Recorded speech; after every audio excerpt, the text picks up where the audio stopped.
आपका स्वागत है हमारे वीडियो में। आप अगर जीवन में आगे बढ़ना चाहते हो तो इस वीडियो को पूरा जरूर देखना। आज हम आपको दुनिया के सबसे महान इंसान के बारे में बताने जा रहे हैं। महात्मा बुद्ध ने नगरवधु को दिया इस तरह ज्ञान, हो गई प्रभावित। उन दिनों महात्मा बुद्ध वैशाली में विराजमान थे। दूर दूर से चलकर लोग उनके दर्शन के लिए आते थे। इस तरह काफी संख्या में महात्मा बुद्ध को सुनने वालों की मंडली जम जाती थी। उन्हीं दिनों की बात है। वैशाली की नगरवधु आम्रपाली भी उनके दर्शन के लिए पहुंची। आम्रपाली उनके उपदेश सुनकर बहुत प्रभावित हुई। उसके मन में भी साधना करने की भावना उमड़ने लगी। वह बुद्ध से कहने लगी, भगवन, मैं साधना करना चाहती हूँ, पर सबसे बड़ी दुविधा समय की है। मेरे पास समय का अभाव है। हे कृपानाथ, यदि मेरे लिए आप ही भक्ति साधना करने का कष्ट करें तो आपकी बहुत कृपा होगी। यह सुनकर बुद्ध कुछ देर तक चुप रहे, फिर बोले, आम्रपाली, तुम एक काम करना।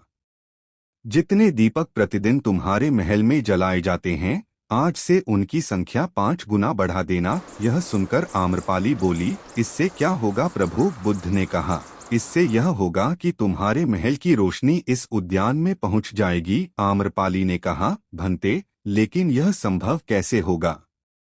मेरा महल तो इस उद्यान से काफी दूर है।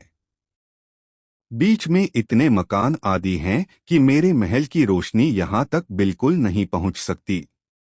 अत यह काम व्यर्थ लगता है। बुद्ध ने आम्रपाली को समझाते हुए कहा, तुमने यह बात बिल्कुल सही पकड़ी। तुम्हारे महल के दीपकों की रोशनी इस उद्यान तक नहीं पहुंच सकती। तुम्हारे महल से इस उद्यान तक उन दीपकों की रोशनी के पहुंचने में ढेर सारी बाधाएं हैं। यह तुम भी जानती हो, तो यह बताओ कि मेरी साधना की रोशनी तुम तक कैसे पहुंच सकती है?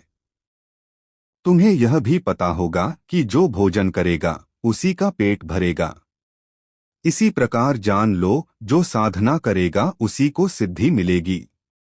बिना स्वयं के पुरुषार्थ के साधना नहीं की जा सकती। बात आम्रपाली की समझ में आ गई। पराग शर्मा धार्मिक विषयों और रेमेडियल ज्योतिष पर 7 साल से भी अधिक समय से काम कर रहे हैं।